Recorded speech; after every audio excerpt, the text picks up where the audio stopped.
Hello everyone, thank you for watching me here on I See Melanie, and on today's video we'll be talking about the Netflix series Love is Blind Season 7. Now this is the second attempt I've ever made at watching this show. When it first came out in 2020, I could not get past that very first episode.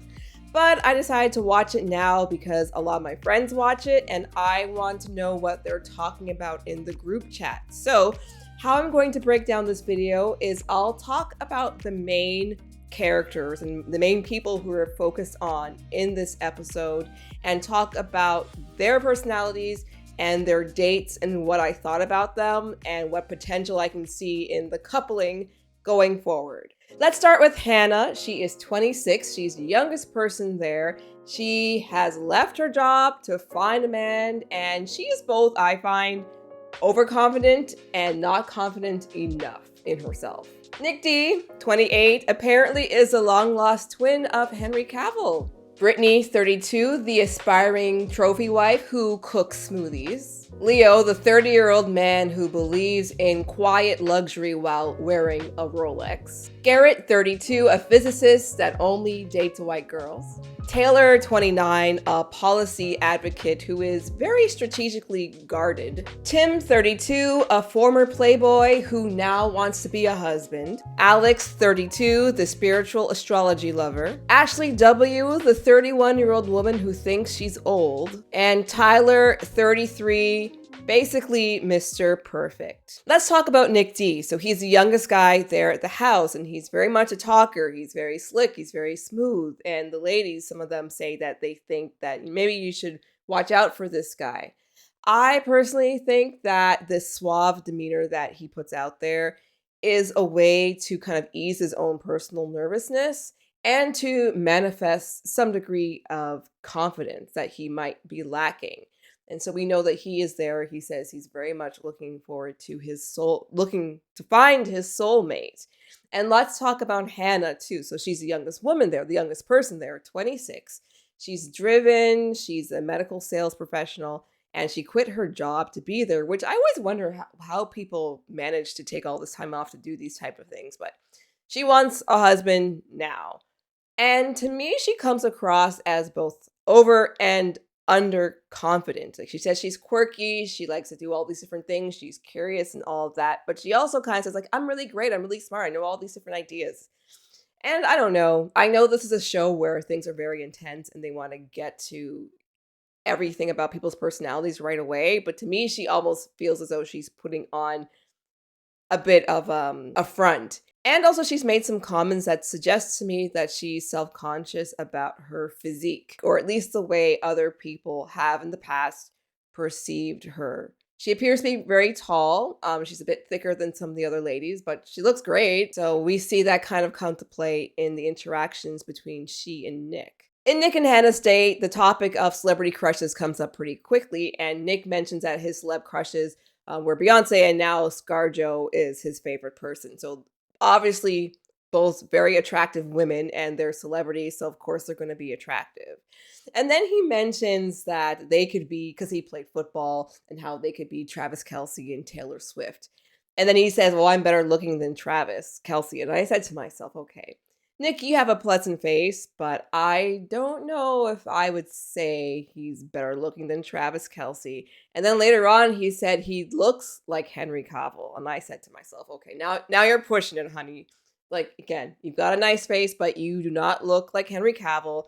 Travis Kelce and Henry Cavill don't even look alike, and they're both two good-looking men. And, like, can you even build a computer? I doubt it. But I thought it was kind of funny. Like, why do you need to say all that? When they were talking about the possibility of them having a baby and how, sometimes two good-looking people could have an ugly baby, I thought to myself, okay, you guys are talking a lot about looks right off the bat. So I understand why Hannah was kind of, pumping the brakes towards the end. On their second date, the topic of appearances, once again, in the forefront. Nick was talking about envisioning her wearing a bikini and how he would kiss her right after she came out of the shower and all this type of stuff. And Hannah said to him, let's be real. Why are you actually here? And he said, to find a wife. He's looking for a wife, and that, physical appearances are nice, but what ultimately matters is that their personalities mesh and the love between them. And I can understand Hannah's hesitation because, again, looks, looks, looks, looks, looks, they keep on being talked about. And, perhaps she thinks that he's there to, I don't know, get a social media following or some kind of fame after the show was done. Who knows? But she tells him that she doesn't think that they'd be a good match because she needs somebody who can appreciate her personality, and all that kind of stuff. So they part ways, and Nick is very gracious about it. And he was laying it a bit thick when he says, "Oh, when I come here, I feel as though I'm talking to my best friend. I'm so infatuated with you, to my future wife." It's like, dude, you guys have talked 2 times, maybe 3 times, who knows? But that stopped. And actually, you know what? I was a little confused because, again, I haven't watched the show. I didn't realize that, maybe I should have, that people do get kicked out. So it appears as though this could potentially mean that Nick is no longer in contention, might be off the show. I guess I'll soon learn. If you guys know about the rules, you can put them in the comments section. Let's talk about Britney and Leo, who on paper could either be perfect for each other or terrible for each other. Now, let's talk about my boy Leo. Oh, what a walking contradiction he is. So, Leo is 30. He has inherited an art dealership, so he's an art dealer. He comes from money. He appreciates the fact that, he's had a good life and that his family has passed on this fortune to him, and he realizes that not many people will have this good fortune, especially so early in life, even though, of course, a lot of his family has died, which obviously he didn't want. He is worried that somebody will only want him for his money, which I can understand conceptually. I don't know what that's like because I don't have his type of money, but I can understand, and I think that's a legitimate thing to worry about. But this guy, oh my gosh, like, he keeps on talking about his money. He talks about the fact that he's afraid of losing his money to a wife who would divorce him, and how people look at him differently. But he comes there, he's wearing a Rolex. Like, he could have worn a Fitbit like me and nobody would have any idea that he was a rich guy. Like, you can't say, I like to be discreet about my money. I'm like this quiet luxury guy, and I'm walking around with a Rolex, and every other second I'm talking about all my wealth and all the fortunes that my family has bestowed on me, my love of travel and all these different types of things that I've picked up over the years. So, very interesting guy. And then we've got Brittany on the other hand, who is the quintessential trophy wife. Very pretty. She's blonde. She's bubbly. She's got a high pitched voice. And she just comes across as such a ditz. I honestly don't believe, I don't know this woman, but I don't believe she's actually completely like that in real life, because as a 32-year-old, anyway. So she's interesting because they are talking, and she reveals that when she was younger, she was a skater girl, and how, people might not think she's, Avril Lavigne or whatever, or was an Avril Lavigne type. But she mentioned that, being a skater and falling down on your skateboard got her used to the idea of experiencing pain. And that pain can't be that bad because what she's experienced is nothing like her mother experienced when she died. And I was like, oh, wow, this is taking a dark turn really fast. And then the topic of Leo's family and his mother being sick and the grandparents and all that, and how he was lucky to be able to take the last, I think, 8 months of his mom's life off to spend with her, which I thought was nice because, like, yeah, Leo, he does seem like a nice guy, but he just needs to tone back on the I'm so rich, people only love me because I'm rich shtick. When they were talking about splitting finances, and they mentioned that some of the guys she's dated in the house think it should be 50-50, but they agree that it should be kind of proportional to the salary or the amount of money each person has. And I agree with that. I especially think that if you have somebody who is, an average salary, and you've got somebody who is just wealthy, and you have to live a certain lifestyle, or you live a certain lifestyle, you have a certain size house, whatever, because this person is so rich, then yeah, that person should pay the bulk of the bills. But if you're about the same, then yeah, 50-50, like, fine, whatever. Anyway, this discussion about money and splitting bills, of course, has Leo's antennas up, antenna up, antennae, and she mentions like she's not looking for somebody for a meal ticket just as a paycheck because if she wanted to marry somebody just for money, she could have done that years ago because all she dated were athletes and I think actors, rich people. So, yeah, so she seems sweet. What's her name again? Her name is Brittany, but she doesn't seem to have too much going on. And when she went on that little date with a physicist and she talked about how bad her spelling was, like, yeah, no, you guys know. The smart guy and you, no, no, no way. Going to Leo and Hannah, their date now. And so, again, the topic of Leo's art dealing job comes up again. And he says he was so impressed that she didn't really ask him too many questions about it because people are always asking him, like, oh, what do you do at Art Basel and stuff like this? And she's like, I don't even know what exactly you do as an art dealer. But she is talking about how she's so curious. She likes going on trips, she likes learning things. And Leo is intrigued by her general curiosity because he has that those sentiments as well. At first, Leo mentions that he had a dream about meeting Hannah's mom. Of course, he doesn't know what she looks like or anything, but he had this dream. So I guess that's a way of him saying that we were meant to be together. And they seem to vibe okay. I didn't really get much of a spark off of them, but they seemed to like each other from what they were saying. So, okay. Tim and Alex seem to have a very good connection. So we learned Tim before he was sleeping with everyone around, but now he wants to settle down. He wants to be a husband. He wants to get married. He wants to die married. So he's really into it. Of course, everyone here is looking for their spouse. And he tells he's had, a good upbringing with his parents, but unfortunately, both of his siblings have died. And so that has really given him a keen sense of his mortality and he wants to live life to the fullest. And so we learned that Alex also had, a very good mom, but her mother and her mother's partner both have, I believe it was an MS or some debilitating disease. And apparently the stepfather left, I think, but she is very, cognizant of, you know, health and so on. And they didn't really say too much. They were kind of the more boring couple I found, but I do believe that there's a potential match between the two of them. Let's talk about Taylor and Garrett. So these are the two science nerds who have that in common with each other, and they seem to hit it off right from the jump. And then they have, I think, two other subsequent little dates. And they were talking about their parents and, their upbringing and stuff like that. That seemed to work out.